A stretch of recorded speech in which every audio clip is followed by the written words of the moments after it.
You don't have enough aircraft. You don't have enough ships. Ratcheting up the rhetoric. So we're already at war with China? Ask the Chinese, they'd tell you. Is it just Beijing bluff? You're going to lose. Our soldiers would be brave, and our weapons would be lethal. Or real this time? Australia is very much on the menu. Our Chief of Navy has his say. There are 1,000 ways to start a conflict. There's only 2 ways that it ends. That's next on 60 Minutes. In the increasingly less than delicate dance for dominance in our region, there's no denying China boasts superior force when compared with our military. It's an advantage they love to show off, like they did earlier this year when Chinese warships provocatively sailed a lap of Australia. But while Beijing's sticks are impressive, their carrots are also proving to be effective weapons, especially when it comes to influencing our near neighbours. Chinese money has been buying plenty of friendship in the South Pacific. So what's the next step Australia should be taking as China moves closer and closer to our shores?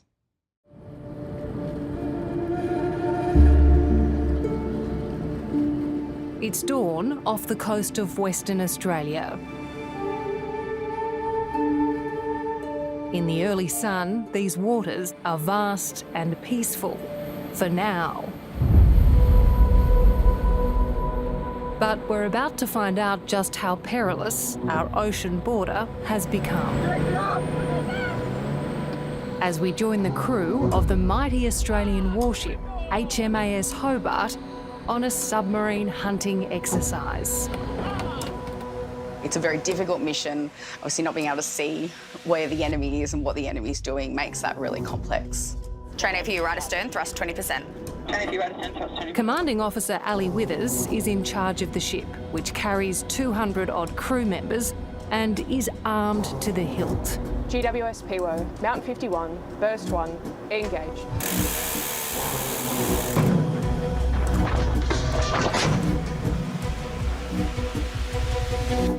So we're an air warfare destroyer, so our main armament on board is our surface-to-air missile systems. So we've got a 48-cell vertical launch system with Standard Missile 2 on board.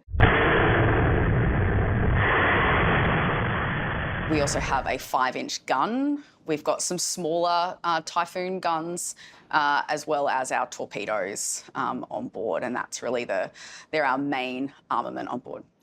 I know you're very focused on the day-to-day running of the ship and the exercise, but this security environment is tense and it's changing. Does that weigh on you? Yeah, absolutely. And for me, my mission is to make sure that my ship and my crew are ready at all times to respond when we need to. The Navy's readiness was tested in February when 3 Chinese warships sailed into these waters unannounced. It was a confronting sight, thought to be the furthest south the People's Liberation Army had ever ventured, stopping to conduct live fire drills in the Tasman Sea. The Chinese are signalling, they are practising and rehearsing, and they are collecting. This is the first time we've seen a task group from the PLA Navy circumnavigate Australia. That is true. For all the speculation and hysteria at the time, there's one man who knows how it all played out, the Chief of the Royal Australian Navy. Vice Admiral Mark Hammond is under more pressure than ever before. They were here expressing to the world their capability as a blue water navy to deploy across the Indo-Pacific. So I think we will see more deployments like this. Tonight, for the first time, he's speaking publicly about what was reported as a total surprise to our military and authorities. But the Chief insists that wasn't the case. Were you caught off guard? No, we're aware of their approach through the Indonesian archipelago for some time. In fact, the Navy had been monitoring the Chinese ships, but once they crossed into international waters between New Zealand and Australia, our boats stopped following them. They did spend a little over 3 weeks in and around Australia's exclusive economic zone. They didn't spend a minute in our exclusive economic zone without one of our surface combatants monitoring their activities. Were they threatening us? There were no threatening interactions between our navies at all during that period. So why didn't they warn Australian authorities they were coming? Well, I don't think we always transmit our intent to deploy a ship to the South China Sea, for example. The chief is understandably defensive and diplomatic, but there's no doubt the deployment exposed Australia's vulnerability. The Chinese have been very clear about what they intend to do. We just choose not to believe them. And Australia is very much on the menu. That holds them Retired back. US Marine Colonel Grant Newsham has strong views about China's visit. Grant spent decades heading up military intelligence in the Indo-Pacific and says Beijing is sending a clear message to Australia. So they're telling Australia there's more coming. So this is a deliberate, aggressive show of force. Yes, this is a very well thought out, well planned move with consideration of the political effects. While sailing around Australia, the Chinese ships held live fire drills in international waters in the Tasman Sea. And that's where it got really humiliating for authorities. The only way you knew about this was because a Virgin pilot heard about it and called in. Correct. We had already ceased shadowing them at that point because they were more than 100 miles outside of our exclusive economic zone, well and truly into international waters. And navies generally don't follow other navies around in international waters. It's clear the incident has put our defence forces on high alert. But for Grant Newsham, it's too little, too late. And the Chinese conception of war is very different than ours. We look at it as a 100-meter race where you go up to the line and you shake loose and then someone shoots the gun off and then the race has begun. So we don't see ourselves at war. The Chinese do. And to them, the shooting part is the last step. But the rest of it is this political warfare, the economic warfare, the elite capture, the propaganda, the psychological warfare. So we're already at war with China? Very much. Ask the Chinese, they'd tell you. If he's right, it's clearly a very different type of battle. And make no mistake, Australia's flanks are exposed. As you'll see, China has already dug in. The West dropped the ball, and China picks up the loose ball.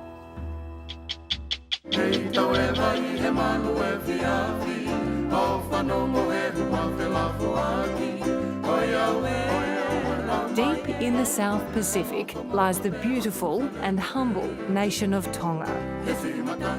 Made up of 170 islands and just over 100,000 people.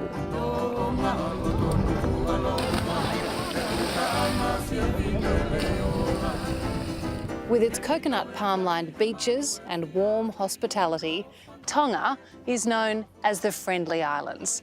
And Australia, to the west, has always fostered that friendship. But now there's a better friend in town, China. This small island nation is at the centre of a tug-of-war between Beijing and the West. And you don't have to look far from the idyllic foreshore to see who's winning. From supermarkets to major infrastructure and government buildings like the striking St George Palace, China is firmly entrenched in day-to-day life here. So this is St George Palace. Why is it so important to Tongans? It's the Prime Minister's office, Ministry of Finance and Immigration. And it was a gift from China? Indeed, it was a gift from China. $20 million? Yeah, over 20 million. Over 20 million. It's a lot of money. It is. Retired Colonel Siamelie Latu was Tonga's ambassador to China for 5 years. Now, he's Secretary-General for the Tonga-China Friendship Association. And are there strings attached to that? There's no string attached at all. It's a free will, you know. It's an unconditional love. Unsurprisingly, Siamelie has only praise for his nation's close ties to Beijing. How would you describe Tonga's relationship with China? It's more than just a friendship, isn't it? It's more like brothers and sisters. What I mean by that is that Tonga and China, they have something in common. Chinese culture is almost similar in a sense to Tongan culture. Traditionally, Tonga's allies and partners were America, Australia. What happened? What changed? To be frank about it, because the West dropped the ball and China picks up the loose ball. Do you feel you have to pick a side between China and the West? We don't have to pick side. We are friends of all, enemy to none. However, we secretly know who to make friends to,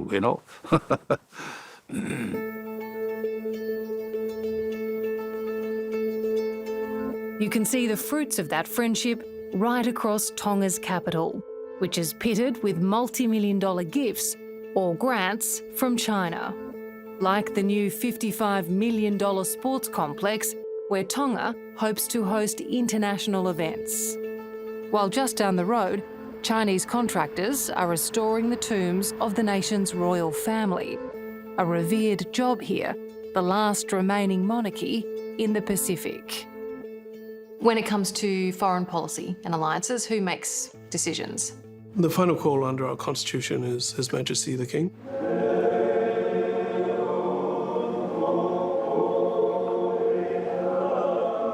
Lord Whakawhenua is a member of the royal family and the Speaker of Tonga's Parliament. It's a role that requires considerable diplomacy, which is perhaps why he says Tonga must embrace both communist China and the West. How would you characterise Tonga's relationship with Australia? I would say our relationship is one similar to that on the football field. We have a friendly rivalry, but it's one based on mutual respect and understanding, and Australia has a pivotal role to play as a regional power in the Pacific, and they have always been there for us in Tonga. Walking around the streets of Tonga, it seems like Australia perhaps hasn't been there enough. I wouldn't say China and Australia are competing as per se. It's not a zero-sum game. A lot of Chinese have migrated into Tonga and they've become Tongan citizens. And interestingly enough, if you go to the stores, a lot of them only speak Mandarin and Tongan, not even English. And so we find that there's a lot of similarity between our two cultures.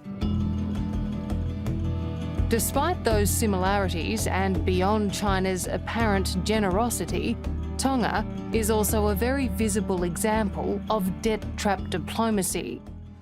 This is the main street of the capital, Nuku'alofa. Most of this city was destroyed in pro-democracy riots back in 2006. And China stepped in, lending Tonga the money to rebuild. It's now a $190 million debt. That's roughly a quarter of Tonga's GDP. The loan is due by 2030, but for this small developing country, it's proving almost impossible to pay back. Can Tonga ever repay that? The loan philosophy of China is something like that. If you loan from me 1,000, I said, okay, you pay me 100 a month. Then after 2 months, 3 months, can you come back? Can I delay paying my loan?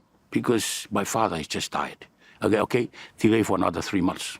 You're not worried about paying back this money? Oh, we are worried. We have to pay. There's no way we can't do it, We have to pay it and ask for delay for another couple of years, and then ask for another couple of years.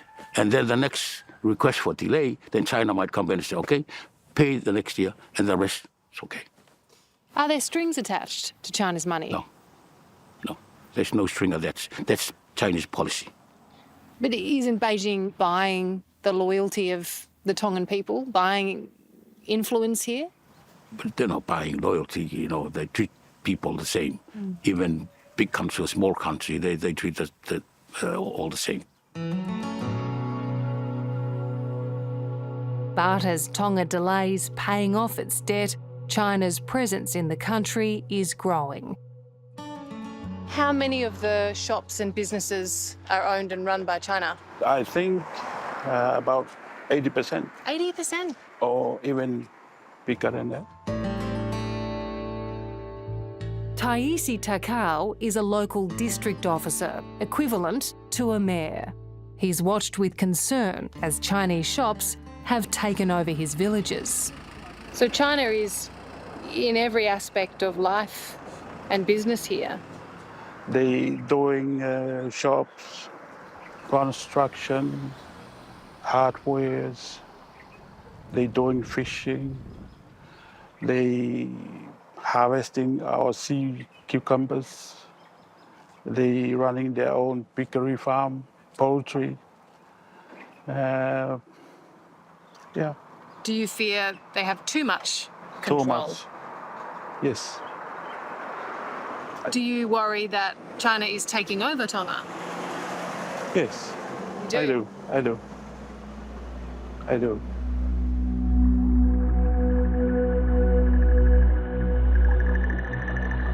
It's a snapshot of what's happening across the Pacific. Australia has watched with concern as Beijing signed a security deal with the Solomon Islands. And just a couple of months ago, an agreement with the Cook Islands around economic development and maritime cooperation. Chinese officers are embedded in police forces in Fiji and Vanuatu, while Samoa has struck a deal to collaborate with China on security. If he has enough infrastructure and influence in this region, Xi Jinping can do whatever he wants, can't he? I don't think so. I think as part of Chinese policy is to respect authority. Mm-hmm. Yeah, And you trust that? I trust it.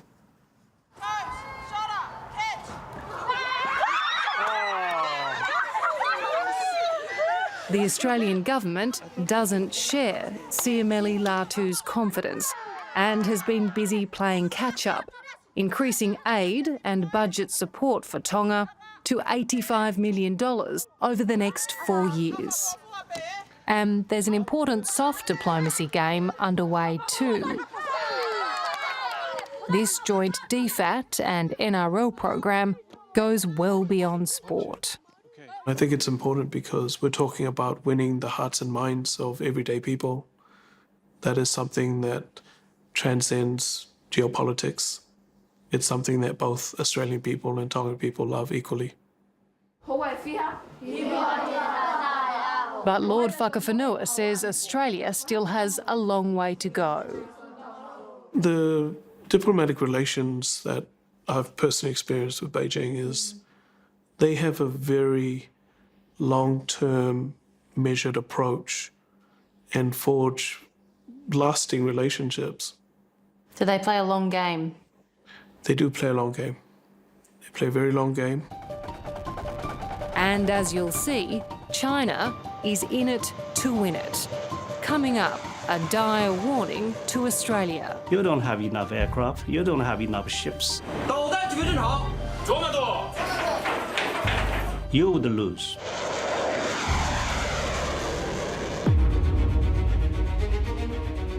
When it comes to China's military and strategic ambitions, few people have more knowledge and experience than former Colonel Zhou Bo.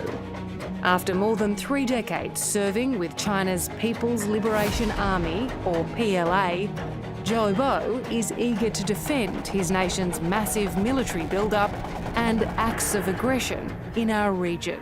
China has undertaken the most rapid military expansion of any country since World War II. Can you understand why that is a threat to a country like Australia? No, I don't think I don't think you're right at all on this point, because I would argue in a different way that China's rise has been unprecedentedly peaceful. Actually, it's a miracle in human history. Why does China need the largest navy in the world if its intention is peace? China's intention is not a secret, because we have made it quite clear that we want to build a world-class military. Being strong doesn't mean that you have to be a hegemon. And this is not the case. There is no proof that China is, becoming a hegemon.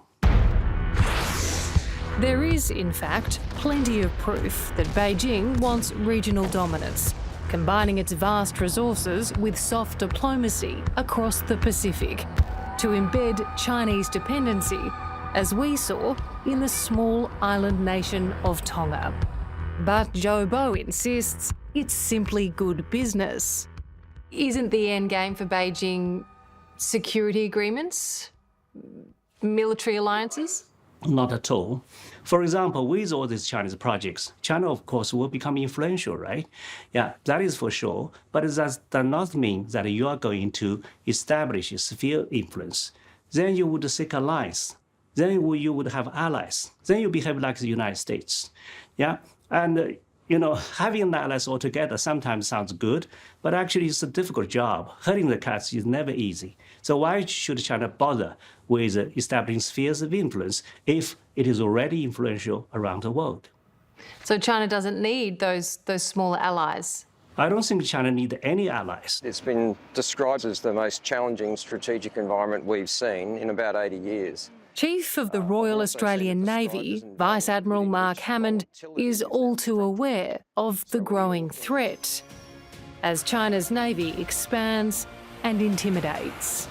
Do you think they're preparing for war? Governments don't invest billions of dollars into military capabilities for no reason at all.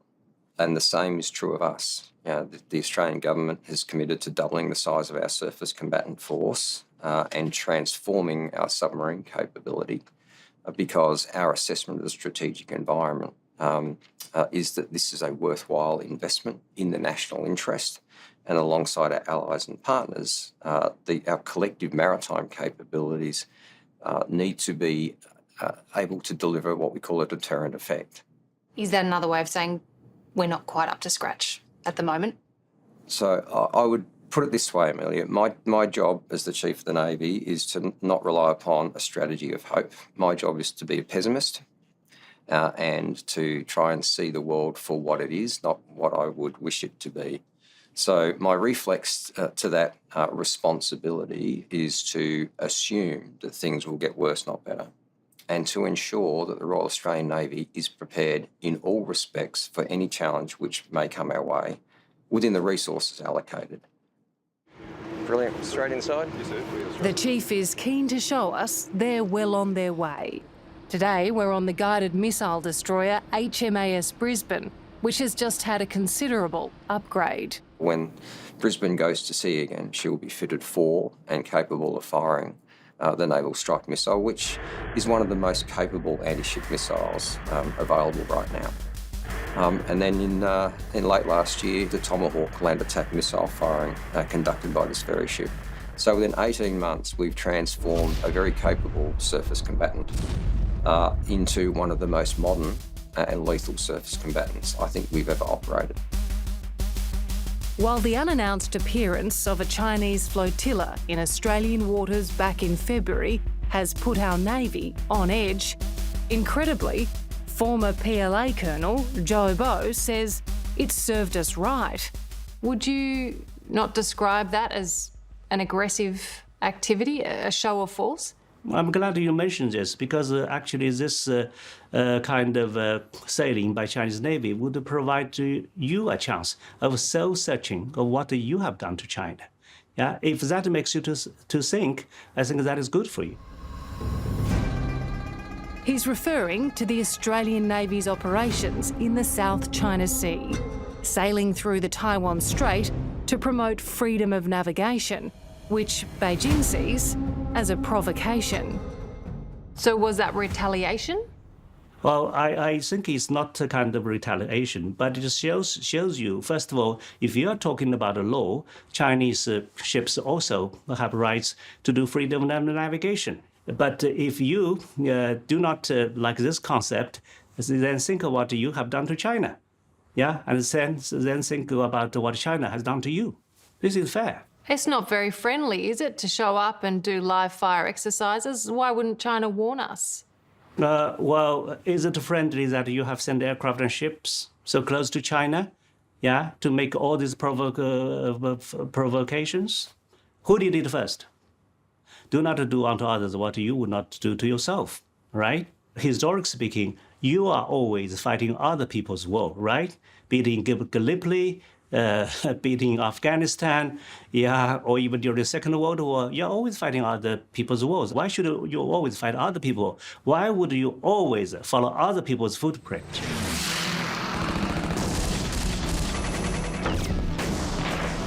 Australia has a proud history of defending democracy, and Vice Admiral Hammond says that's not about to change.